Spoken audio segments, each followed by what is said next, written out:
Hey everyone, so I'm here to take you into the next installment where we're going to look at the evolutionary science behind the messy middle and how it applies to search and CRO. So I'm just going to kick off and say that the messy middle is a follow-on from lots of different frameworks that we generally know as working within marketing. Actually, a fun fact is the conventional funnel is actually 100 years old, and since then there's been lots of different iterations that can take the theory and then apply it to the modern world. Which is why the messy middle is really a continuation of this, where it looks to iterate with what we can have learned more about the consumer. So you can see here the first one was launched in 2020, and since then there's been a more recent iteration of this in 2023. And these have all been based on our level of understanding and the consumer changing, which is why it's no surprise that you can look back at 2017 and the trends and what people look for online. These are really proliferated as they can have become more sure and confident that search results are going to meet their expectation. And this is a good example to show that the conventional keyword has really shifted in terms of what people are looking for, where it's going to got more granular, more detailed, and there's lots of different modifiers that apply to it. It's really going to get people to different pages. And this is what commissioned Google to look into the messy middle in a bit more detail. Um, so I think it's by no surprise to kind of step back and say online it's really, really complex.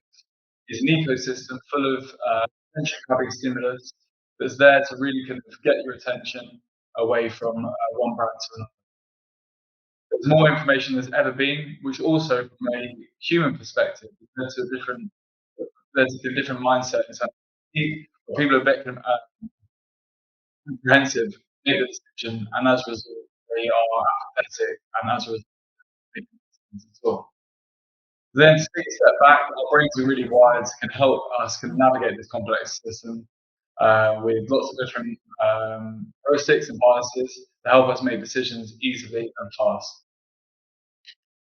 And this is where Google basically presented the new modern marketing funnel, which instead of the typical shape you're expecting, instead, it actually shows that people online are basically navigating between these two different areas of exploration and evaluation, which inherently shows that purchase decisions are no longer linear. Decision making instead is constantly changing and shifting between the intent of exploration and evaluation, where between these two loops and mindsets, people are exploring their category knowledge and then refine them for evaluation. Our brains like to just do this sequentially and simultaneously to evaluate their decision and then really narrow it down to make the decision and purchase. Say at this point is there are a whole host of different influences that go on before people come online. You can capture the start and the end, of which exposure captures all of the different bits of awareness you have of a brand, what you know about them, and then equally that can really determine these online. And finally, just before someone's ready to purchase, this is where Google mentioned experience. And what this really is your kind of brand awareness and your background understanding of the brand as to how good they are at fulfilling a product or service. If this is good, great. This means that the kind of barrier to purchase is lessened. If it's poor, then this will really kind of deter someone from. So this nicely captures all that go on. But bringing it back to the kind of mindset loop between exploration and evaluation, in exploration, this is where people are searching for all of the different reviews and information queries around a product and service to help them kind of really understand a bit more about the category. They then move into the evaluation phase where they compare different options, wonder what is the best product and service for them. And this is where they start thinking a lot more about the transactional queries to find out the best offer for them. And they basically continue to go in this loop back and forward, looking to expand their knowledge and then reduce it. And this is nicely captured in the messenger. But what I wanted to kind of share with you guys today is that this logic and the way that we think is really kind of based in our evolution, in our heuristics and biases that go into our decision making. And there's been a nice analogy drawn between our animal foraging and information foraging online, which shows that we have evolutionary grounding in how we make decisions, which there are similarities between the goals, where we roam to make these decisions, how we search for food or information, equally what we need to draw a certain behind a certain purchase, and then finally, kind of how we look to get a balanced diet between the different food types and information sources. I think this is really, really interesting because it shows that there are similarities between us in the plains making searching for food, and then equally online where we're going through the kind of search results looking for the right product that we want to purchase. And this is really, really based on our brains basically using cognitive processes to strike a balance between effort and ease. And like Alex just mentioned, this is really based in heuristics and biases. Heuristics are our best friend. They are mental shortcuts to help us make decisions simpler. They allow us to do this with less energy, which is all the more important online, allowing us to make decisions faster. Biases influence heuristic, and these biases basically lead to influence decisions. And as a result, this is what is going to nicely capture. I'll come on to explain a bit more about these in the future slides. What I wanted to kind of draw attention to is really the kind of foraging for apt information for us as consumers to find value in our purchases has never been more important. With the cost of living, the inflation, and a few other different factors, we are really looking to find the best deal that can really meet our appetite for value. So this is all the more important than it ever has been. At which point, I wanted to kind of share with you a bit of the story. This is very, very recent for me, so I wanted to kind of share with you something that's really difficult for myself. So before Christmas, during a Christmas tree move around, my cheese farm got moved around, and unfortunately, it got somewhat destroyed. I had to obviously cover this up for my girlfriend, so I got online and I really looked for a replacement cheese farm that fit the bill and that could be easily replaced. I looked for a cheese farm that's 50 centimeters. I then thought, Jesus, what happens if it grows massively? My girlfriend's going to think it's grown way bigger and the original cheese farm was on steroids. So I then had to kind of step away and think, how big can the cheese farm grow, just to make sure it fits the size that I'm going to give it. I then decided to downscale, so I got to 40 centimeters. And just to kind of make sure I don't go through a trauma of last time, I had to make sure that it's going to get here safe and it wasn't going to get snapped again. Equally, I was aware that this time of year there are lots of sales, so I wanted to kind of have a look who has a good January sale. So now, as I've gone through the search results, three different brands have really kind of jumped out. Houseplant.co.uk, they've obviously got good keywords in their brand name, they're consistently in position one, and also they've got next day free delivery. Second one, Plants for All, they've got amazing 5-star ratings, they've got stay up for the next 24 hours, and they've got a whole huge range of plants, whether it's 50, 40, or 30 centimeters on. And then thirdly, as a brand, Patch Plants, I've always been aware of them. They have great names for their cheese plants. It's called Chaz. It has great star ratings, and also if it's not the right one for me, I can return it in 30 days.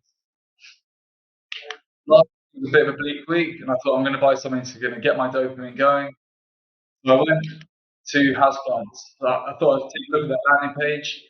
I saw there was loads of different things jumping out at me as to the sale, how much money I could save, and also the whole range of different products they had available that are probably right for me. What I wanted to kind of point out at this point is these are all great examples of landing page biases where they can look to kind of leverage all the different things that I'll explain to you a bit more detail shortly. But before I wanted to kind of pull the trigger on houseplant, I thought I'd quickly go and check plants for all. So I came on, I loved the different colour leaves. I also saw that they had an amazing sale, £49 down from 79. The delivery times was great. And actually what I really liked about these guys is they had a really, really good product description that explained everything I needed to know about the plant. As well as they had some amazing sales on. Again, this is an amazing example of all the different things that I need to understand as to why plants for all are the best companies to buy from. So it's clear that plants for all really had my vote. Despite like in patch in the beginning as to their kind of branding. I decided that the plants will have my they have my purchase. And as you can see here, this is a great example of where I've used ratings, sales within 24 hours, and the range.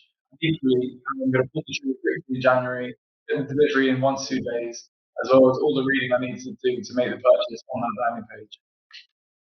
Which is where a really seamless point of sale came in handy. You can see that I could quickly purchase using Google Pay, and yeah, like I said, the delivery was the next day. So I pulled the trigger, and I've now got the one back at home. So I want to thank Master all for tuning in. What I wanted to kind of stop and say is this is a perfect example of the messy middle in action. You can see here there's a whole host of different search queries that go into it, where I'm kind of really looking to expand my understanding and reduce it as to who the best brand is to purchase. And that kind of stopped me and made me think, I wonder what all those things were that led to my decision. And it's no surprise that there are lots of different biases at play, whether it biases in search results or equally biases on the landing page. You can see that the product description is a great example of category heuristic. There's a lot of social proof, and that's exactly what I need to know. That people like me have bought off Plants for All and really like their purchase. Sale on for the whole of January, that's a perfect example of power now. Scarcity bias that this sale is going to run out in the next 24 hours, and also the power of free was exactly what I needed to know going to delivery. And now I'm going to get into explaining a bit more about the messy middle and how they kind of got to understand if these 6 biases really go into it. The messy middle in 2020 was a huge test that basically commissioned a whole 31,000 participants using lots of different graduate pieces of research. And they very cleverly passed these into different purchase simulations, the output of which was 310 different buy scenarios, where essentially people had a look at different search results, and all they were asked to do was pick whether they preferred brand A or B. And their methodology was very smart. Basically, they created a fictional test brand, and they placed it alongside the incumbent biggest brand with market share. And then by leveraging these different biases, they looked to see whether people would naturally pick the incumbent big brand or the fictional brand that's basically got no grounding to it. But all they have is the different supercharged biases at play. And going back to what I shared with you before about the cheese line, these 6 biases were found consistently to influence purchase decisions. And as you can see here, when people are in the search results going from exploration to evaluation, if you use these in your search listings, you can really look to take market share from the incumbent biggest player. And Google really coined this as the concept of supercharging, of which if you put these into your ad copy metadata, this messaging to win. I think a really important point here is that there is a huge variance between different categories, of which people who are in the cereal space, they're really kind of have strong brand allegiances to their favorite cereal. But even despite this, when these different prices were put into the messaging, that 27% of this could be taken from their favorite cereal brand. And coming on into insurance, you can see here that these are really important, of which any brand that looks to exhibit these prices, they potentially can take to a maximum of 94% off the incumbent brand. So these are really powerful and experimentally proven. I think beyond the experiment, there were 3 key takeaways I really liked. So beyond looking to exhibit all the different biases, showing up really counts. What this means for you as a brand is that you should really look to have your search listings to a strong position and that you can be seen by consumers alongside the incumbent market leaders. I think second to this, and this will kind of come on in the second section, there are huge variations in different products. And this is actually the kind of grounding of what they can go again in the Messaging 2.0. Thirdly, supercharging really can disrupt. You can see here that by having these biases at play, that you can just take market share.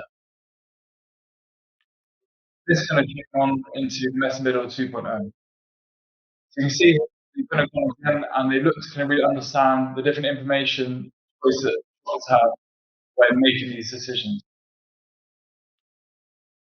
Once again, the same methodology, so that applies. But this time, what we looked to check was obviously the search environment, how that can connect to a landing page, and then equally how a seamless point of sale can be used, basically make sure that there is consistency. And by doing so, you can supercharge not just one area in search, but all three. And this looks for a huge amount of efficiency. I think one other kind of really important here was they look to take it from A/B test to something that's much more kind of commonplace, and that's the search results. And that looks to drive a much stronger. I think from obviously they look to kind of expand out the evaluation loops, which they kind of showed that there was a lot more different information these people have, and equally different kind of points of friction that brands should look to avoid. Again, you can see that there's an evolutionary grounding in their kind of experiment. And once again, there's a huge variance between different categories. So whichever category you're in, you should really look to read this research to understand how you can leverage these different biases for yourself. I think the third point, I think this is I'm really, really interesting, is coming with the different information that people need when they make these decisions. Brands should really look to avoid creating any barriers to the decisions that people need to make, whether they're in exploration or evaluation. What this really, really nicely looked to do is take the different biases I've shown you before and place them into the different exploration or evaluation sections to really kind of share advice as to which barriers you should look to really avoid. There was also a really, really important point that was brought up. What I was going to share was four different categories. People obviously have low confidence, high confidence. Low confidence are the really, really big purchases, and high confidence is what people are going to purchase more frequently. And obviously you need to really kind of think about where your product sits in terms of confidence. And then they look to kind of then overlay in terms of purchases from low enjoyment to high enjoyment. And you can see here, this led to them basically packing out a whole host of different products that basically can, yeah, map someone from low information for the products they enjoy, to high information for the ones that are more stable, and that really allows people to give customers the assurance for the products they need, that allow them to fulfill their expectations. And once again, they test this in a really, really nice methodology where people will ask very clearly, what do you prefer? Is it product A or product B? And the team will come on to explain a bit more about how you can use this methodology to do landing page A/B tests that really work for insurance. As a bit of a sneak peek, in terms of kind of supercharging, the Meta Middle 2.0 looked to really kind of combine such as these two landing pages. And once again, they demonstrated by having these in place, and all of them, you could take market share up to 58% from a market lead. Once again, very, very impactful result. And before I go, I wanted to recap for some kind of key takeaways that I found super interesting. First of all, humans are presented with a whole host of different choices every single day. It can be a little bit overwhelming at times, but we rely on the heuristics and biases that are given to us from our evolution in decision making. That allows us to make simple decisions from an infinitely complex world. And I think we've got a lot to thank heuristics and biases for. Then coming on into what I love about the messy middle. First of all, it shows that in search, you have to really show up to be a brand that is considered. When you then connect it to landing pages, connect the user experience from the search results to someone who wants to buy now. Thirdly, and very, very importantly, we have to be really, really choiceful about how we leverage these devices. Really think about what is ethically right for our customers and really assist them in their purchase journey. Finally, I think there's been a really, really great kind of breakdown of channels that we're not just talking about PPC and SEO and landing pages, but instead we're thinking about the customer and their whole kind of full spectrum of decisions that they need to make to make the purchases that are right for them. Well, thank you for your time, everyone. Yeah, it's been a pleasure.